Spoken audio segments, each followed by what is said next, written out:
All right, there are many types of sequences, but there's one that's related to linear functions, and in fact is a type of discrete linear function. These are known as arithmetic sequences. So let's illustrate one first. So Ethan is saving money. That doesn't make sense. He's saving money to buy a new toy. She already has $12 in her account. She gets an allowance of $4 per week and plans to save $3 in her account. So first we're going to fill out this table. So on week 1, she has 15 because remember, she has 12 to start with and she's adding 3 each time. So we're going to go up by 3 each time. So 18, 21, 24, 27, 30, and 33. All right, now for letter B, it says write a recursive definition for this sequence. So our first term, remember you always have to list what is the first term. Well, the first term is 15.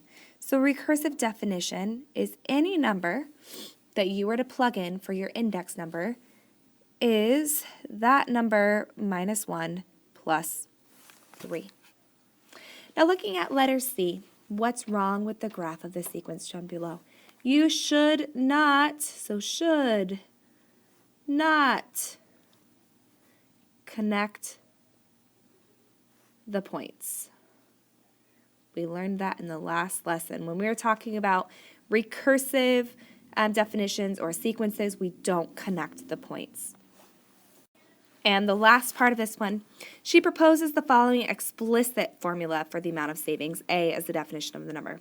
So it's saying, is this formula correct? Test it. I can tell you by looking at it that it's not correct, but I'll show you how I knew that. So let's say that we plug in our first number, so our first term, so 3 times 1 plus 15. 3 plus 15 equals what? 18. But remember, our first term should equal 15. So no, it's not true. The reason why I knew it wasn't true is because thinking about what we know about linear functions is that if they start at 12, then where they start, that y-intercept should be the same. Arithmetic sequences are ones where the terms in the list increase or decrease by the same amount given a unit increase in the index, so where the number is in the line. So an arithmetic sequence is given by using the recursive definition. The first point is -3, and for any other point, the next number you add 6. So which of the following is the value of B4? So let's look by trying to figure out. So our first term, our second term, our third term, and our fourth term. We know that our first term is -3. And each time you subtract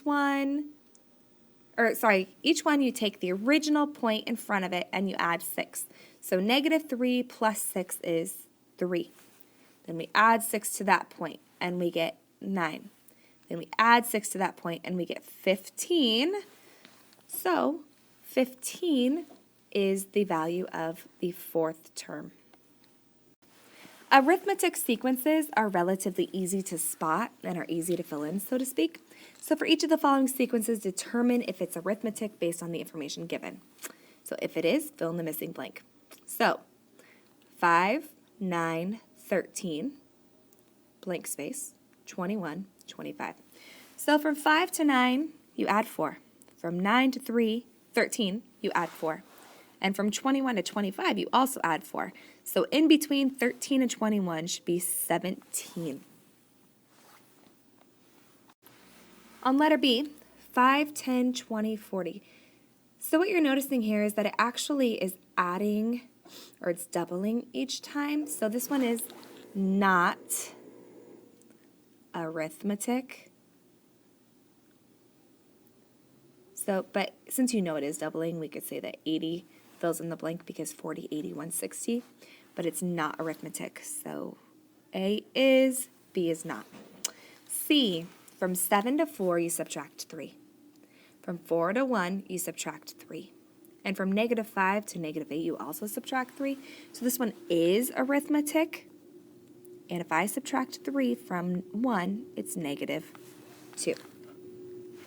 Then we look at the next one, 64, 16, 4. So remember, in order for it to be arithmetic, you have to be able to add or subtract the same number each time. So this one is not arithmetic. But what you're doing is you're finding a fourth of each number. So a fourth of 64 is 16. A fourth of 16 is 4. A fourth of 4 is 1. A fourth of 1 is 1/4, and so on. So finding a specific term in an arithmetic sequence without listing them sometimes can be a challenge, but not if you take your time and really think about it.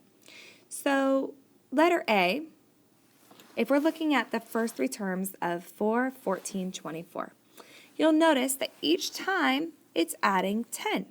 So what is the fourth term? So the first term is 4, the second term was 14, the third term was 24.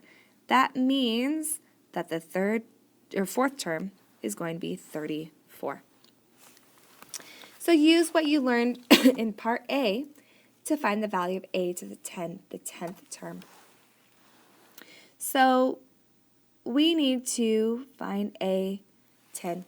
We know that we add 10 9 times because you add 10 one time to get to the second point, so you're really subtracting 1 each time.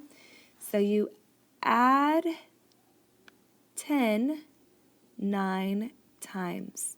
So you're taking the original term of 4 and multiplying 9 times 10. So the 10th term is 4 plus 90, which is 94. So if we were to write a recursive formula for AN based on the number, remember you always say what the first term is, which is 4, and then AN is always the term before it plus 10. So write an explicit formula for A to the N. An explicit formula would be 4 plus whatever number that you're finding that term, subtracting 1 times 10. And exercise 5. Seats in a small amphitheater follow a pattern where each row has a set number of seats more than the last row. The first row has 6 seats, so our first row has 6 seats. We don't know the second, we don't know the third, but we know that the fourth has 18 seats. If the first row has 6 seats and the fourth row has 18, how many seats does the last row, which is the 20th, have in it? So we need to look. There's some missing in between there, and we need to find the 20th. So we need to figure out the common distance from 6 to 18. We know that 6 is our first one, right? And that there are 3 places until we get to 18. So we need to solve for D. We subtract 6, 3D equals 12, divide by 3. So the distance from one to the other is 4. So 6 plus 4 is 10. 10 plus 4 is 14. 14 plus 4 is 18. So if we were to find A of the 20th, then we take our first term plus, and remember up above here, this explicit formula, we can use that same type of formula. So n minus 1. So 20 minus 1 times, and we are changing by 4 each time. So A to the 20th is 6 plus 19 times 4.